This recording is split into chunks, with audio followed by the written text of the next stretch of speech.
So it seems like Games Workshop's going through a period of selling out of everything. The Champions of Slaanesh box going instantly in plenty of places around the world. There's now more combat patrols that have been removed from sale as well, and the Questoris and Chaos Knights seem to have gone away mysteriously. And let's round up the other Warhammer 40k news with a fun Preacher guy, news of a new combat patrol and a mini expansion thing for 40k, and a whole bunch more news, minor reveals and teasers from Games Workshop.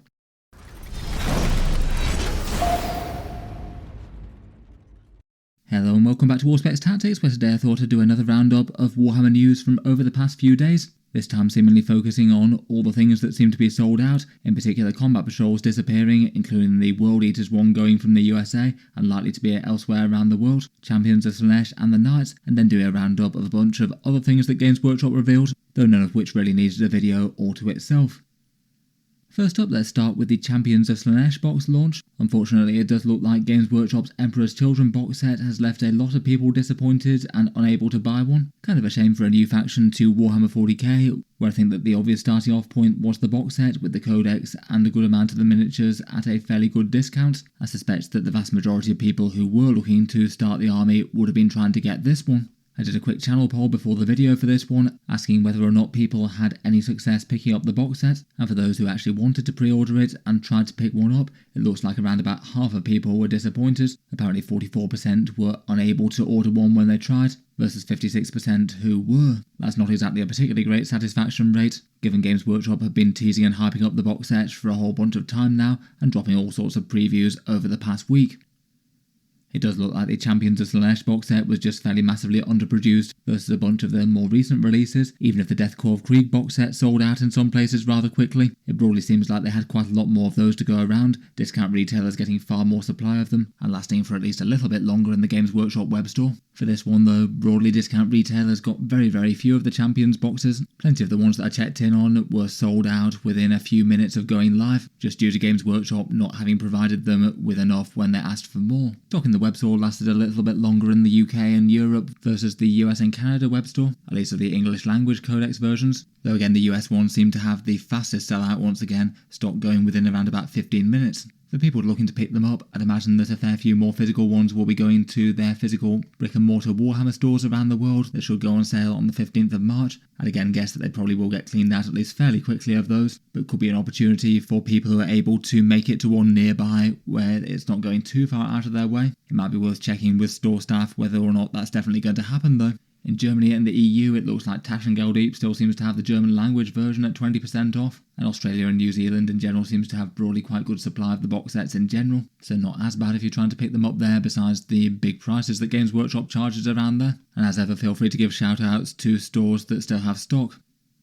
Predictably, it does look like the box set's getting scalped on eBay as well. At least in the UK, it looks like people are selling it for around about £180 including postage, so scalpers making £35 or around about 25% or so of the profit there. And it seems at least fairly similar for the USA and Canada as well. I suspect that generally scalping is more of a symptom of the problem of Games Workshop not having made enough as opposed to being the actual cause of the lack of supply. That generally it's not exactly the best idea to buy from them and encourage it further. Doubly so if the markup's really quite high, as the only real value to this one is the fact that it's discounted, and if you weigh it up against buying the individual bits off a discount retailer later for something like 15 to 20% off, then you're probably winding up not saving anything at all and also supporting scalpers, which isn't great.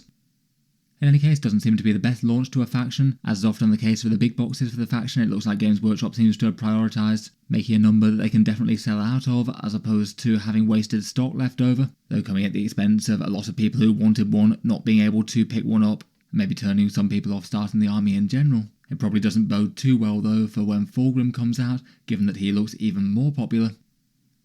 Before we move on to sold out combat patrols and knights, I'll just give a quick shout out to a gaming mat supplier called PowerOfTheCookie who sponsored the video. They're a Germany-based supplier of PVC gaming mats, a gaming club that's selling their stuff on Etsy. After deciding to make some mats for their club that were a bit easier to set up preset terrain and things, so they have a subtly marked grid system over them, as well as the Pariah Nexus deployment zones. They're based in Germany and they ship across Europe, shipping costs generally included in the price of the mats. For these gaming mats, they're 60 inches by 44 inches, so the right size for 10th edition Strike Force games, made of durable non-slip PVC, and the pricing does seem to be pretty competitive. Usually €50, though with this Auspex discount code that they gave me, that knocks it down to €42. The guy who reached out to me said they were more interested in just getting access to gaming mats, more so than making big profits. In any case, I'll leave them linked down in the video description below. They've got 2 different designs on offer from their Etsy store at the moment, a dark asteroid or a bright desert design, so a few options for different gaming tables there. In any case, feel free to check them out, linked down in the video description. I wish them all the best with the venture, and thanks to them for sponsoring this video. Next up, it looks like we've got some more developments in combat patrols being retired, and also interestingly the Imperial Knight and Chaos Knight kits being pulled, all of this looking like it's set up for Games Workshop's next release wave of codexes. First up, we've got the World Eaters Combat Patrol, which I guess was largely expected not to be around too much longer, given that World Eaters is one of the next codexes to come out, and the combat patrols have been updated in 10th edition for every army so far. It looks like this one has now been marked as sold out online in the Games Workshop US and Canada web store. It still remains on sale at the moment in the UK, EU and Australia, though it does seem likely that it's going to follow suit there sooner or later. Plenty of discount retailers still have good stocks of them as well. For example, Element Games, linked down in the video description, still has them at 15% off. They generally tend to have at least a fairly good back catalogue of things. In general, the World Eaters one was seen as one of the better ones perhaps. 20 Khorne Berserkers, 10 Jackal Cultists and the Lord on the Juggernaut. I'd basically take this as a bit of a last chance to buy warning if you were thinking about picking up this one in the near future. At the moment though, we don't know what exactly is going to replace it yet. Most of the 10th edition combat patrols have generally got worse not better, though that's no saying that the exact same will be true for the World Eaters. It does seem likely that at least some Khorne Berserkers might be there, but otherwise it might depend on the miniatures they have released for 10th edition and if any of them crop up. I guess it's possible that they could do one very similar to the Emperor's Children or Blood Angels, maybe have 2 sets of 8 bounds, a character choice and some Berserkers if they wanted to go down that route.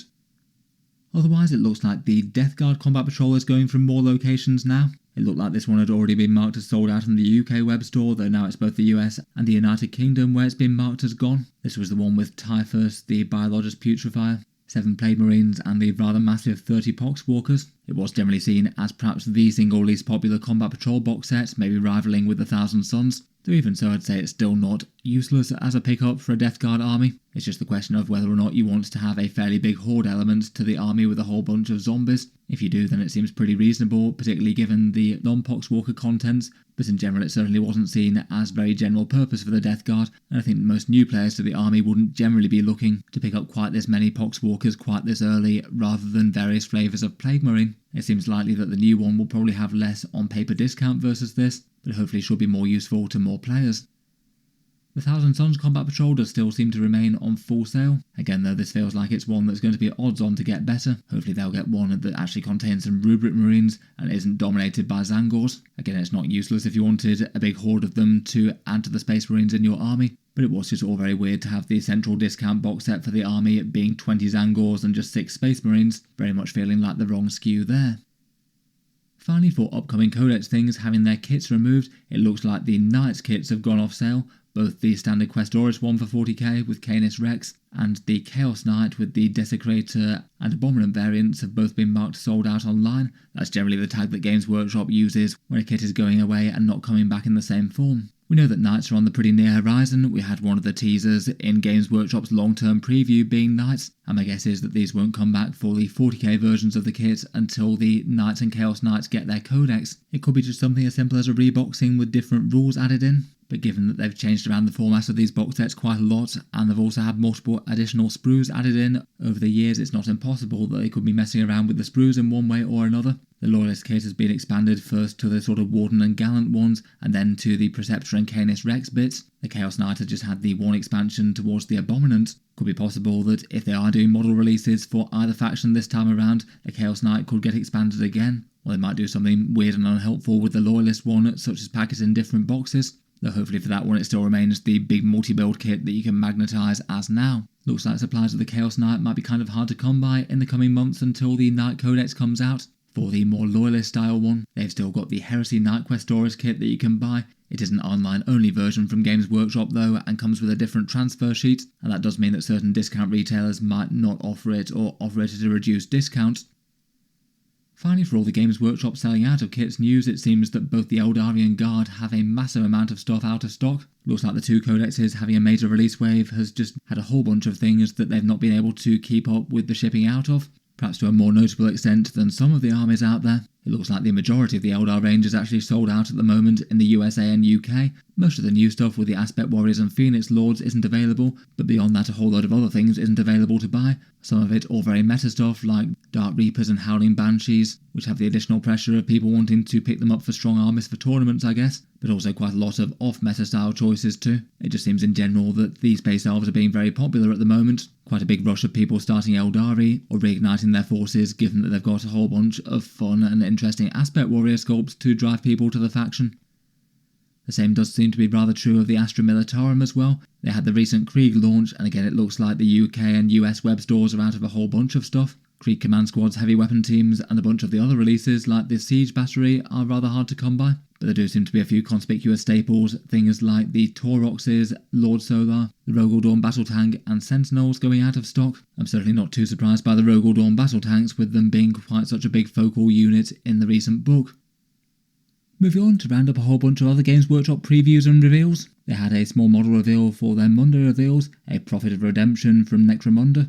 Basically a pretty awesome preacher guy, apparently famed for leading a colossal pilgrimage to a cathedral hive city in one of the biggest Necromunda conflicts. He'll be a Forge World resin miniature and could be interesting enough if you wanted to stand in for a minister or priest or similar. His miniature's quite cool, I think. Great big flowing beard and an enormous fancy hat, plus a great big flaming torch standard type thing that has the remnants of an entire priest. There's certainly been lots of fun sculpts for Necromunda coming out recently.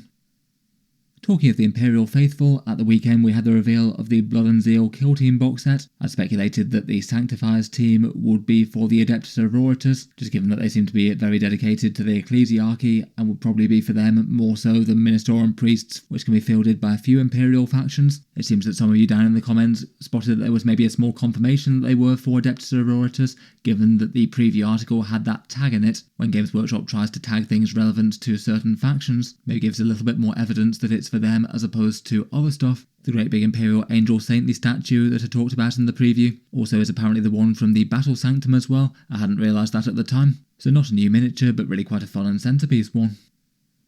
Games Workshop have given some previews for their White Dwarf, a few of which are kind of interesting for Warhammer 40k. One of which is that Harlequins are getting a dedicated combat patrol rule set. Quite nice for them to have some unique representation in that game mode as well, particularly now they've got a way of fielding them as a more dedicated detachment for Warhammer 40k proper. Apparently this one's going to be called the Twilight Cavalcade, and they shared a picture of it in their White Dwarf preview. Looks like it's a Troop Master Shadowseer, 2 Harlequin troop squads, 2 Skyweaver jet bikes, though weirdly one of them looks like he's got the Star Bolus, and one with the Zephyr-Glaive, and then a Void Weaver. I'll aim to cover their rules and brief when they're revealed on the channel. As well as that, for Aeldari content, there was a fun little pull-out that they showcased in a Warhammer community article of Aeldari through the ages. Interesting to see some of the earliest days of the Space Elves, with a big timeline stretching from 1987 till now. They've certainly got the Warp Spiders marked on here at 1994, slightly over 30 years old by the time that they got their updated models. It also sounds like the White Dwarf is going to have some sort of supplement for Warhammer 40k called Aspects of War. They didn't really talk too much about exactly what that's going to be, but sounded like it was going to be a sort of supplement stratagem system with a bunch of escalating core ones that you could use more towards the end of the game. I guess it's going to be nothing to do with sort of more tournament style match play, but I don't know whether it's going to be just for a more general variant on match play that you can play, or more locked to Crusade and narrative games. If it's interesting enough, I'll hopefully do a quick review on the channel once we get the rules for that as well. If you were one of the half or so of people who managed to get their hands on the Champions of Slaanesh box set, Games Workshop also had some sprue reveals for them. These are the Tormentors and Infractors kit on the left, plus the Lord Exultant. I believe the Tormentors and Infractors are 2 sets of that are sort of doubled up, and the Lord Exultant, we already had a fairly good idea of his options from all the preview shots of him. There's also one for the Noise Marines as well, looking like 6 different individual sprue bits there, plus they gave us a little showcase of a few of the variant heads all painted up. For another announcement, it looks like Games Workshop have clarified another date on their sort of tournament series calendar. They've generally had several US Open ones, and this year's version of them had confirmed them at Dallas, Texas, Tacoma, Washington, and Atlanta, Georgia for their big World Championships and Grand Narrative thing. They've now also confirmed a Canada location as well. There's going to be one happening in Edmonton, Alberta. I think the first time in recent years they've done one of these big official Grand Tournament Open type things north of the border. Apparently that one's going to be on the 13th to 15th of June 2025. and could be interesting for people who aren't attending as well, as they often tend to tie in model reveals and things with those sort of dates. They usually have them go hand in hand with their streaming shows. They also had the title of their grand narrative event for the Atlanta one, which is going to be Into the Webway. Potentially could be interesting if it winds up tying in with more contemporary Warhammer 40k lore as well. The last one that they had focused around the Chalnoth expanse, which they also focused on the lore of around their whole kill team narrative with the Great Gun. So I don't know if one of the next settings for Warhammer 40k narrative might be a bit webway focused. It could even tie in with their sort of end of edition campaign if they do something similar to Arcs of Omen like that. After the big Champions box set release for Warhammer 40k last week, it looks like Games Workshop's this week releases are for Age of Sigmar, and this one seems to be the Gloomspite Gitz follow-up release wave. They had one of their launch boxes with the codex early, and this is the individual kit wave with their characters going on sale individually. These ones will be going up for pre-order on the 8th of March, so for release on the 22nd, and it's basically a whole range of their Sigmar-style goblins with various different wolf riders and wolf-drawn chariots.